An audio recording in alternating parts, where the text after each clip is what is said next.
Aprili 8. Jumanne. Mwaka wa 2025. Uhakikisho wa Remnant na TCK wa Korintho a kwanza 10:13. Jaribu halikuwapata ninyi isipokuwa lililo kawaida ya wanadamu, ila Mungu ni mwaminifu, ambaye hatawaacha mjaribiwe kupita muwezavyo, lakini pamoja na lile jaribu atafanya na mlango wa kutokea ili muweze kustahimili. Wakati Remnant na TCK wanapoabudu na kuomba, Mungu hufanya kazi kupitia Roho Mtakatifu na kazi za kiti cha enzi huinuka.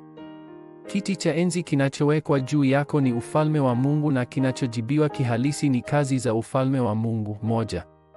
Lazima ugundue furaha ya maombi ya masaa 24 wakati Remnant na TCK wote wanapogundua furaha inayotokana na maombi ya masaa 24, wanakuwa wanafunzi kuanzia wakati huu na kuendelea. Kisha utaalamu wa 300% huanza na pia inakuwa nguvu ya kuishi leo. 2. Lazima ugundue nguvu ya maombi ya masaa 25 kuanzia hapa na kuendelea, wanakuwa wainjilisti, kazi za kiti cha enzi, ufalme wa Mungu na kazi zake zitatokea. 3. Unapaswa kushikilia kukamilika kwa maombi ya milele. Ni lazima pia ushikilie kukamilika kwa maombi ambayo ni milele. Kuanzia wakati huu na kuendelea, unakuwa mwinjilisti duniani kote. Utakuja kuelewa neno linalosema kwamba Bwana atakuwa pamoja nawe pamoja na mamlaka juu mbinguni na duniani. Pia Roho Mtakatifu huja juu yako kihalisi. Utandawazi unafanyika wakati huu. 4. Utekelezaji wa maombi 24-25 milele. Sasa ni wakati wa kutekeleza maombi. Unapaswa kuweka 24, 25 na milele katika vitendo. Kisha 300% inakuwa kamili na CVDIP yako itaonekana. Hatimaye utakuwa mwanafunzi wa siku zijazo. 5. Siri daima. Lazima kila wakati ufurahie siri ya mwisho na uishi peke yako popote ulipo.